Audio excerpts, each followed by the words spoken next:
Okay, thank you for having me, and I hope you still want me when I finish. I'm going to explain the title quotation at the end, so forget about it for now. I want really to start by noting that our profession has consistently acted as a branch of eternal PR for those who once had power, reflecting too often only their terms and their attitudes.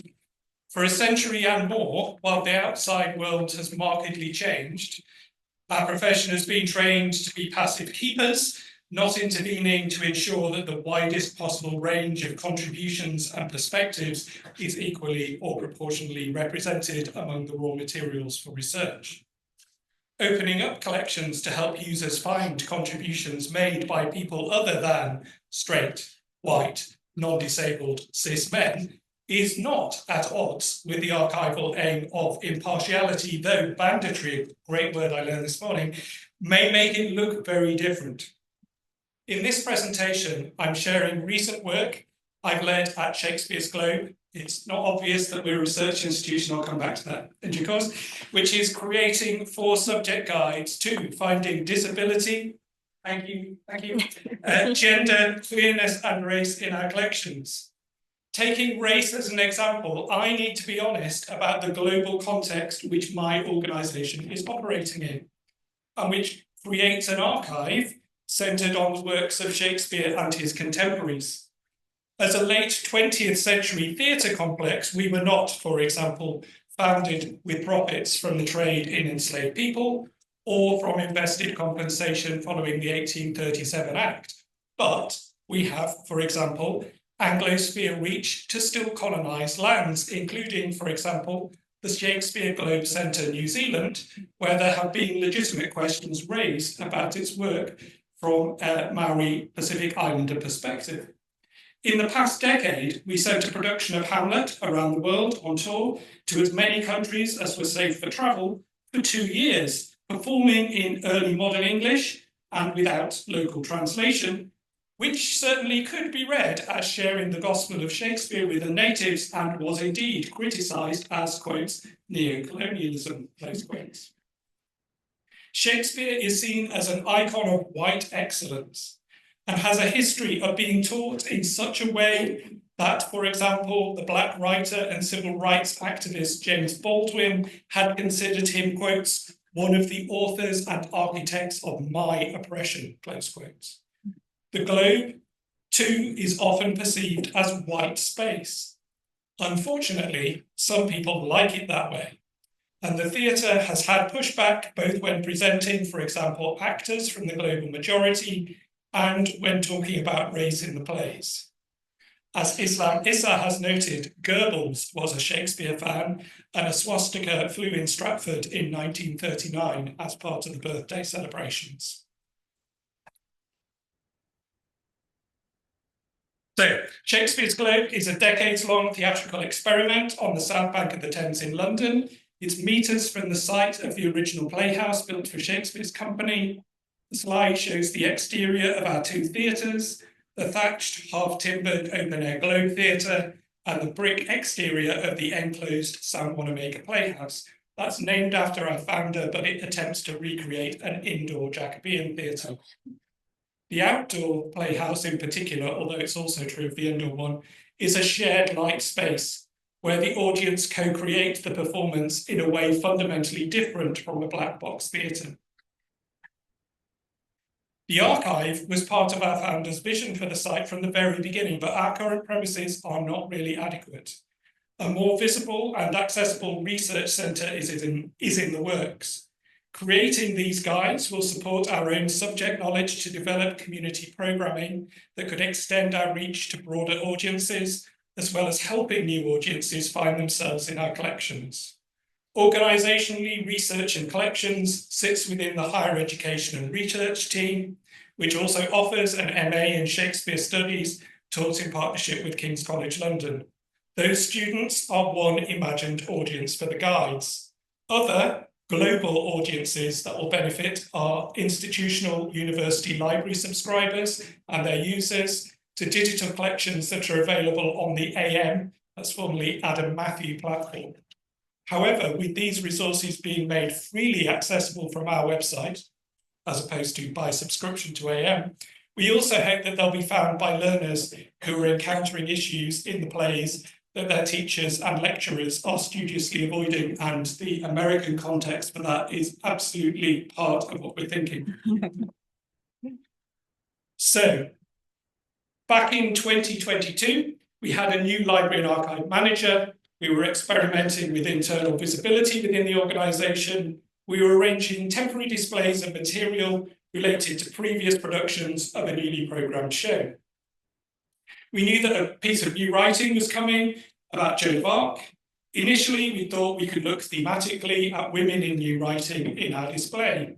However, we then learned that Joan was being imagined as non-binary. The picture shows the cast of Charlie Josephine's I, Joan on the Globe stage. We wanted to shift to queer identities in new writing, but it was immediately obvious that the catalogue alone could not support that because, for example, there were no subject tags. To identify characters with queer identities, we needed to look at reviews that we were not keeping. We had no internal records to support the research for this display. In creating the display, another problem was revealed. Sometimes queerness was in the published script, but the lines were cut in performance. Sometimes queerness was embodied on stage with characters who were collections of negative stereotypes.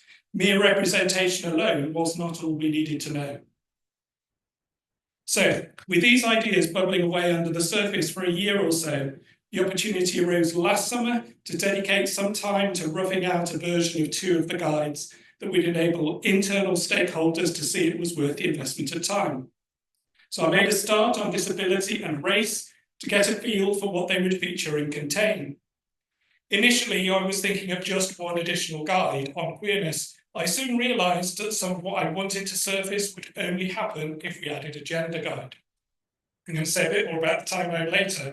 I just want for now to give you a sense of the richness that the catalogue was missing out by showing the number of hits for disability, 4, race, 58, queerness, 13, and gender, 17, and compare those with the number of pages in the current document drafts, which are 89, 106, 123, and 209. So I'm not going to have time to go through all of these, and feel free to follow up with me about something afterwards that I don't come back to. Being in this country, in my context, in an organisation that's already seen by the right-wing press as totally woke, we took the decision that we could undertake an affirmative action approach. So that means we're highlighting identities that were underserved and underrepresented. So to take one example, we have a queerness guide and not a sexuality guide.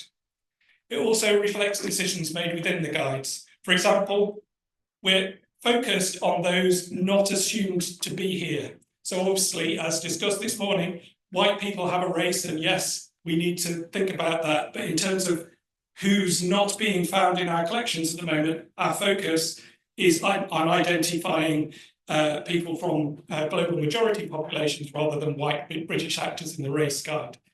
And the gender guide, it highlights female and ungendered or ambiguously gendered characters, but not men and boys. We're assuming that those people are already found.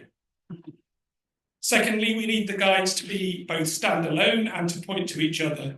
So to take one example, when Edgar is disguising himself as a madman in King Lear, he's also changing his appearance with blackface.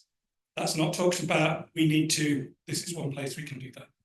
When Falstaff self-describes as a sow and talks about his womb, he's raising questions about his gender, and that is also about his body in terms of what is sick and monstrous or disabled.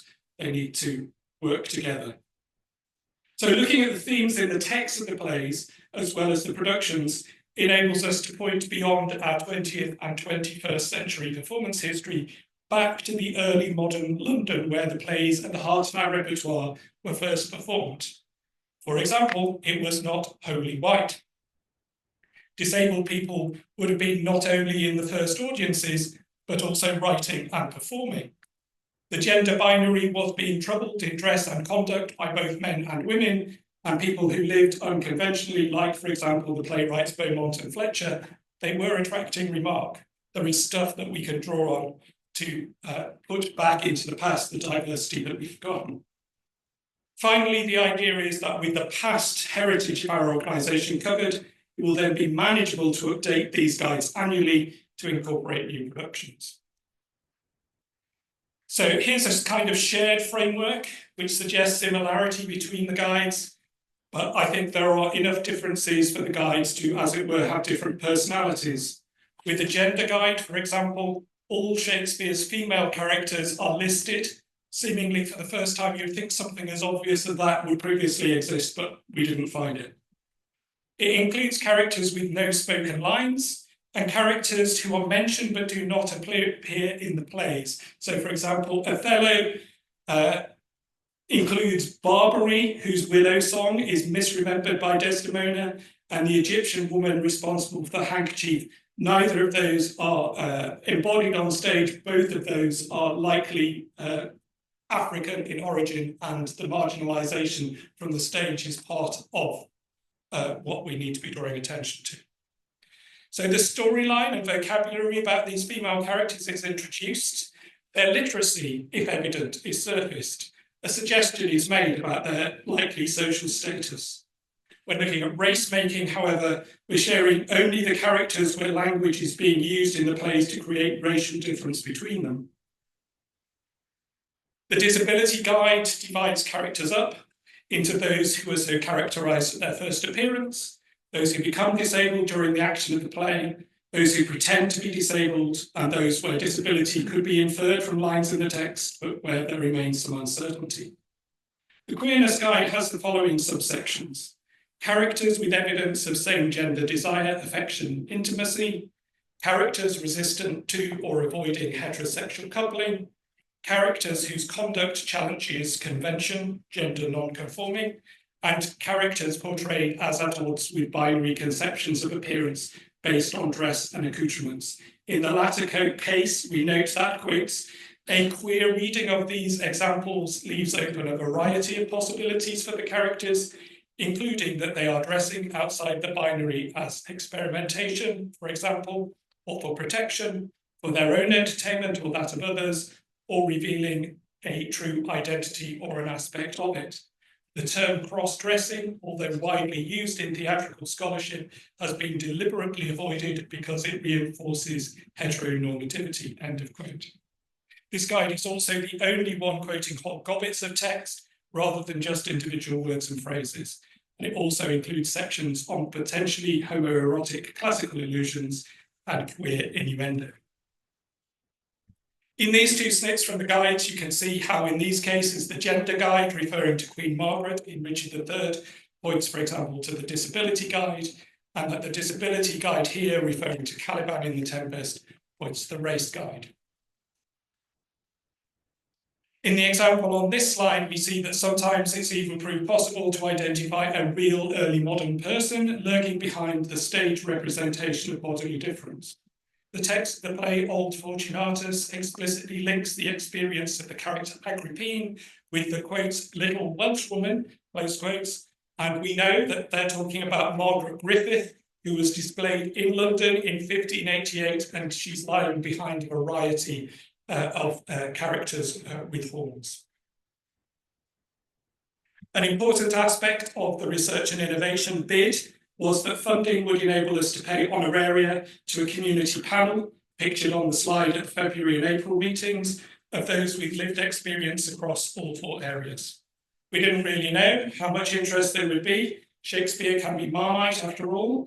In fact, we had more applicants than we could practically accept. The youngest was not yet 18 when the first meetings took place.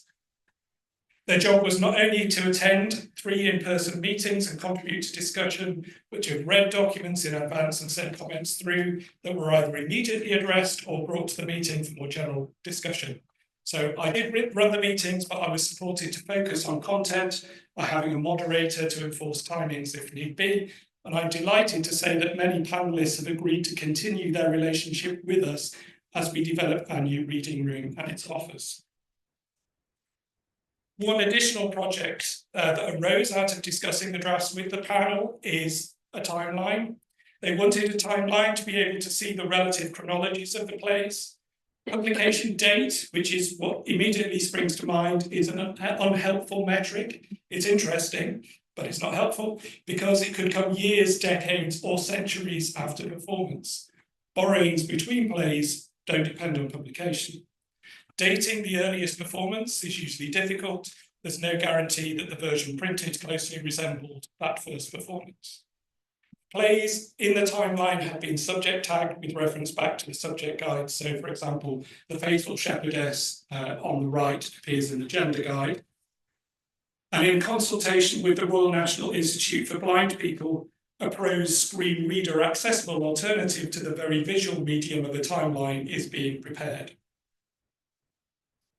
Obviously, I'm very grateful that we were successful in our funding bid from the National Archives for the Research and Innovation Grant. Presenting at sessions like this is, I hope, helping to justify that investment. The time between submitting the grant application and launching the 4 guides is only a year, but if you were thinking of embarking on this work, I would like to remind you of the additional year of thinking that underpinned the first proof of concept drafts. I haven't mentioned yet that I've not been doing all the research myself. The funding means that I've been able to be supported by a freelance academic researcher, and I've also been supported by academic colleagues in the organisation. They've contributed introductory essays. So I hope I've said enough to be clear that our existing catalogues may only be helping find a limited number of those represented in our collections. A strength of our approach was that when looking for one thing, for example, gender, we had somewhere to log what we found out about, for example, disability. Other similar projects that I'm aware of, identifying, for example, global majority people in the archives, they're going to need to look again if they want to look for queerness or disability. Creating these guides as alternative finding aids was something that was fundable as a project. In my view, they don't duplicate the catalogue, but they do open up our collections to those for whom the catalogue will always remain a barrier, not an aid. Having said that, some of what we've learned will be feeding back into description, but that isn't a time-limited project. That's every archivist's job forever. Archivists have understandably tended to like certainty and to state facts proved beyond reasonable doubt. The subject guides allow for possibility and divergent readings, including, for example, from community perspectives. So it's not just academics who are saying, for example, what counts as disability. Community perspectives are enabling people to say, people like me have seen themselves in these characters. Catalogues are not so well placed, I think, to do this. In either, though, the language, again, thanks to the previous speaker, that we choose to use has to be thought about carefully. We want to avoid anachronism and offence, but equally past terms may not alert us to what past authors had in mind. So thinking, for example, of bottom in A Midsummer Night's Dream, when we hear the word monster, we may not realise that the original audiences are thinking, when they hear that in part, of disability. And finally, I really think that the costs of community partnership need to be factored into people's annual business plans rather than just being reserved for projects. Particularly given it's already been referred to, the ongoing lack of diversity in the profession, we need to draw on experts by experience and build relationships if we're to reach people who are not like us. And I want to close by briefly returning to the title quote, which you will doubtless remember was, "How many goodly creatures are there here?" It's from the not unproblematic play The Tempest. Miranda in the play has grown up on an island with very limited experience of humanity, and she's exclaiming in this way because seeing new things is wonderful. It's hoped that the thematic subject guides for the collections at Shakespeare's Globe, which I'm discussing today, will give readers the same experiencing when encountering the, quotes, "many goodly creatures," close quotes, in our collections, many of whom were simply not findable in our catalogue. I'd like to thank ICASUB for programming the event, the opportunity to share my work, and I look forward to discussion later in this session, but please also follow up by email if you want to learn more. Thank you.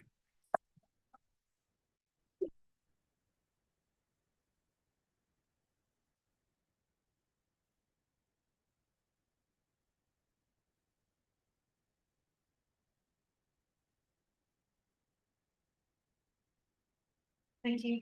Thank you for having me here. It's a pleasure to be here and to see so many familiar faces. So I bring women to the topic of diversity because I feel that we women often forget that we are also a group and that we are also invisible in the archives, although we're not a minority group, as you can see in the room. And I choose to share with you some of work that we are doing in the University of Coimbra. And perhaps today I would choose another title, not woman representation, but woman invisibility. I think it would be more suitable. I will start by saying what I understand diversity means in archives. It means that we archivists must accept our roles as mediators between information and its producers and consumers. We are not only safekeepers, we are not only technicians that have to apply rules. We have to think about what we do. We have to endow critical thinking, and we have to assume the neutrality of archives. We also need to accept the necessity of finding aids revision. I know that sometimes it's a big task, but we have to be open to review what we've done in 5 years, 10 years, or maybe last year, because the world is changing very rapidly and we have to change with it also. And we have to embrace the ethical commitment to contextualize or recontextualize knowledge through inclusive, accurate, and representative finding aids. And just a little personal notes, because I'm not talking about it today, but I work with colonial archives because Portugal was a colonial country, and we have in the department colonial archives, and I always feel a bit guilty or concerned because I'm a woman, I'm white, I'm European. I went to Africa for the first time this year, and I'm doing a representation, the description of archives of a reality that I don't understand. So I don't think if most of you think about it, but sometimes I'm reading and I'm thinking, I wish I would talk to colleagues from Angola or Mozambique or Cabo Verde or whatever, so I can feel that I'm doing a better job. And all of this list is a commitment that I try to follow against invisibility. And one of the things, before I enter the real topic, I wanted to share with you one of the concerns is about name abbreviation. We all work with names, personal names, institutional names. When it comes with names of people, abbreviation is somewhat causing invisibility and perpetuates gender confusion and women invisibility. As you can see in this example, one is mine and other is from a colleague archivist. But because name is abbreviation, you don't know when you find a citation in a paper if it's me or if it's my colleague. So if we don't abbreviate names, I guess we give a more diverse quality to papers and to our job. But name abbreviation and invisibility of women is also something from the past. I will get to this, but this is a label from the herbarium sheet. And if you can see here, they also abbreviate M.L. Henriques. And as we're talking about the past, perhaps most of us are thinking it's a man. We'll get to that. So, the University of Coimbra is the oldest university in the country, the 13th century, and it was the only university in the country until 1911, after the Republic regime was implanted, and then two other universities were founded, one in Lisbon and one in Oporto, and as many other universities all around the Western world, it was, it was it was a male reality because women were not accepted to study until the end of the 19th century. So the university has managed to put their collections online, several collections, library collections, museum collections, archival collections, whatever you can find, you can think about, you can find it on this page. Although not recognizing, I feel that most of these collections were made with colonial artifacts and profiting the fact that Portugal was a colonial country. So when I saw the title of the conference, and I thought about the women as a way to give them more visibility, to get more diversity in archives, I looked at the tuitions of the University of Coimbra students that are in the general archive. It has the tuitions between the 16th century and the 20th century and ongoing, but this is on the historical archive. The other words are still in the academics archive. And as I said, like most European universities, University of Coimbra was mainly an androcentric institution. The first woman will only appear in the late 19th century and growing after 1974, which was the democratic revolution. We are celebrating the fifth anniversary of the democratic revolution in Portugal. So we can talk about a monoculture of gender. And between 2013 and 2016, there was a project that computerized the content cards of the tuitions of the students. It has the name of the father, not always the name of the mother, which is very rare, the local birth of origin, which can give us also some diversity, because we have a lot of we can search for instance, Brazilian students that came to the University of Coimbra, or African students that came to Portugal to study, and the years of study and the faculty they went. However, how do we know how many girls and women studied and from which period? We know, everybody knows in Portugal, that the first women that finished graduating in the University of Coimbra, as I stated, the only university, public and private, the only university in Coimbra. Everyone knows that it's this lady, the Matilda Ormizina Miranda de Carvalho. She finished the mathematics course in the late 19th century. But what about other women? Is she really the first one to graduate? Because we also know that the School of Pharmacies was attached to the medicine faculty. They received women because the daughters or the wives of pharmaceutics, I'm saying right? They could inherit their parents' pharmacy. I'm not sure if it's pharmacy. Something. So they also studied in the university. And for instance, this Maria José Cruz de Oliveira e Silva, she was approved in 1860.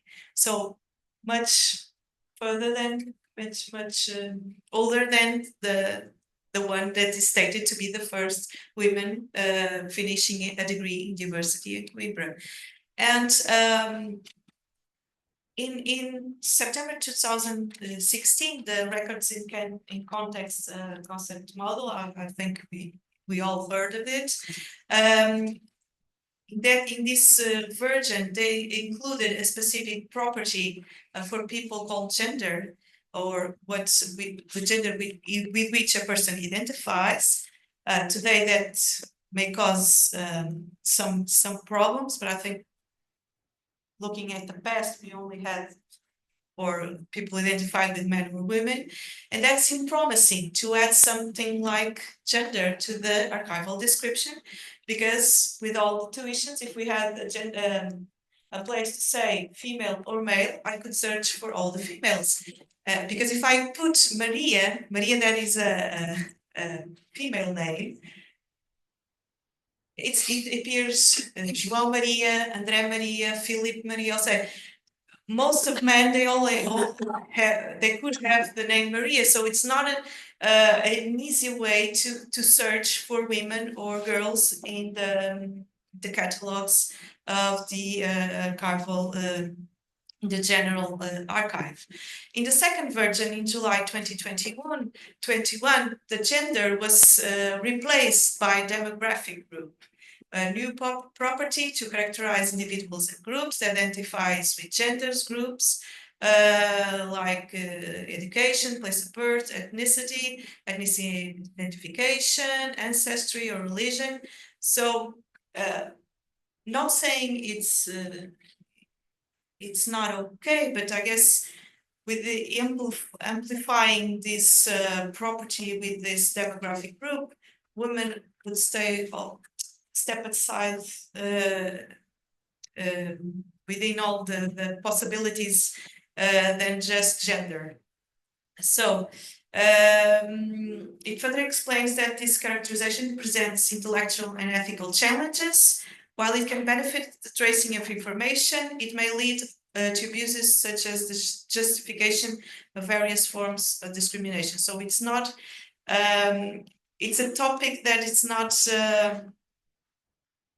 that causes a lot of discussion also. And in the students' tuitions, we can find, as I said, men from Brazil or African countries, but we also can find what is now the first Brazilian woman that studied in University of Coimbra. And this was kind of a lucky discovery because her great-granddaughter, she went to study also in the She had the recollection that she had the name of the great-grandmother. So now we can say that América do Sul Fontes Monteiro is the first Brazilian woman to have graduated in University of Coimbra. But because we don't have all the other information about the women, this can change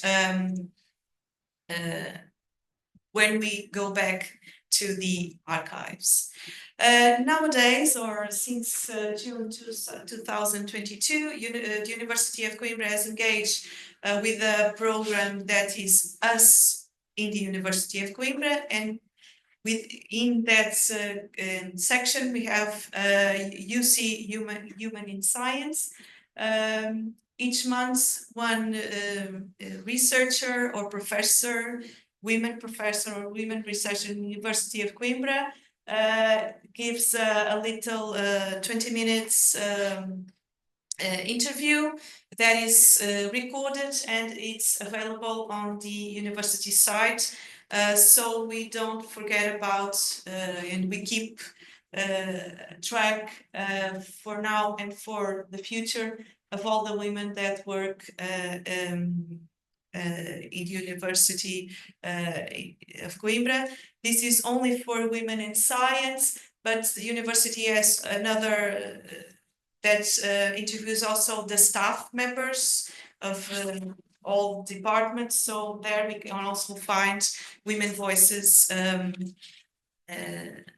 online.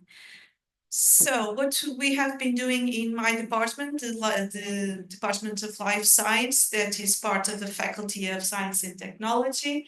The department, it was created in 2009 by the fusion of these older departments, anthropology, biochemistry, botany, and zoology, and the archives and collections date back to the 18th century, when the reform of the university was made, and the introduction of the natural science studies were introduced in the curriculum of the university. And amongst the overrepresentation of Western men in formal education, we find the participation of women. We also find the participation of women in the process of knowledge production, but they are almost invisible. We had to scratch to find them. And so what we did, so we went back to archival sources, and we combined it with bibliographic catalogs, herbarium collections, and other, so we can identify and give women a name and to correct finding aids. So the main goals were to evaluate the participation of women in production of botanical knowledge in the Portuguese context, all in the 19th century, to highlight the women botanical collectors identified in the herbarium of the university, to collect and circulate their herbarium specimens and the networks they were part of, and the implication of this analysis in cataloging objects, collection diversity, and potential for science communication.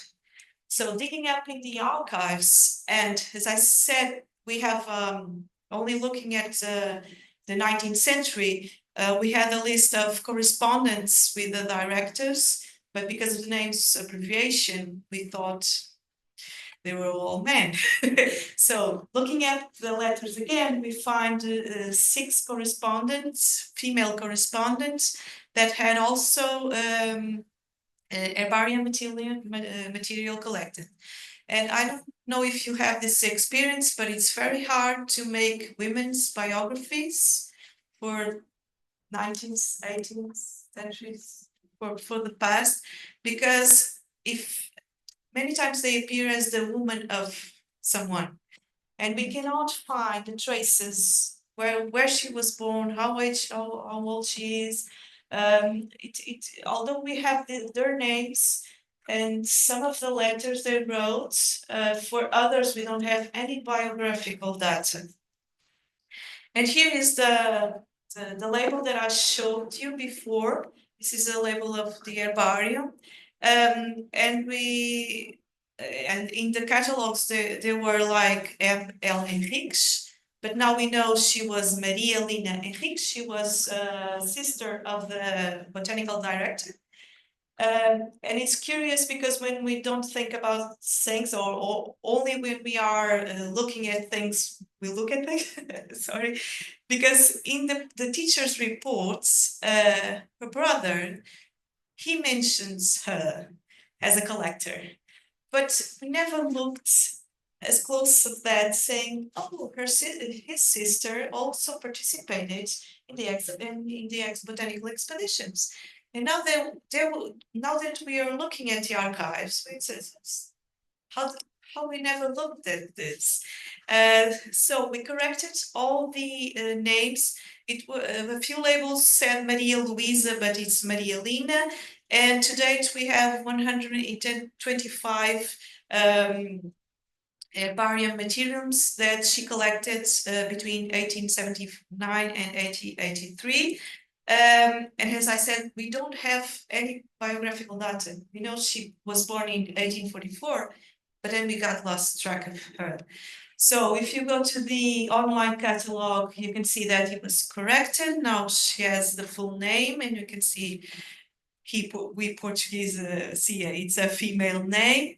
And also in the reports, her brother says that she also collected some zoological material, animals. So we contacted our colleague from the Science Museum, and she found out she collected a weasel, and she also corrected it in the catalog. And seeing the older catalogs from the 18th, 19th centuries, there she is.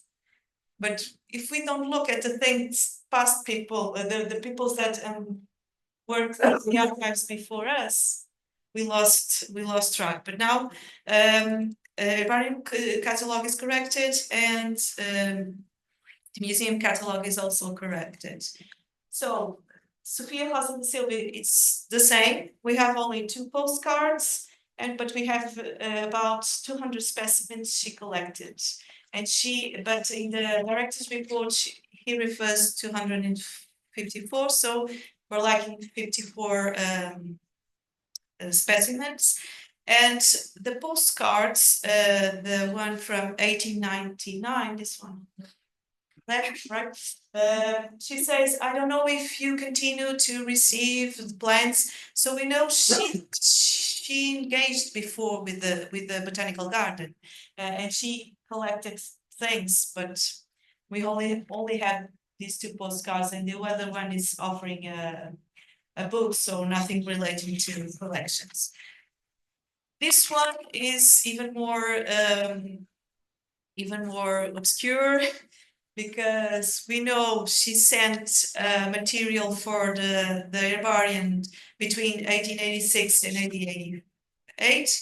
We couldn't find any biographical data, and she was in the Boma and Banana regions, now Democratic Republic of Congo. Two reports say she collected 166 specimens. The other reports 141, but we have less than 50 plants in the catalogue with her name. So it's a lot of work to do, and she doesn't have any correspondence in the archive. So some final remarks. Women are present in the archives and the collections, and they are more visible than at first sight, but we have to do the job of rereading everything that was written before. The very scarce biographical data does not allow us to sustain training, interests, depth of knowledge and social networks. Did they study or not? Were their parents or their husbands the social status? Did these women also collected for other herbariums or worldwide? We don't know at this point. The attention to the archives and collections has made an immediate effect on the quality and correctness of data associated with specimens. And thank you very much for your attention.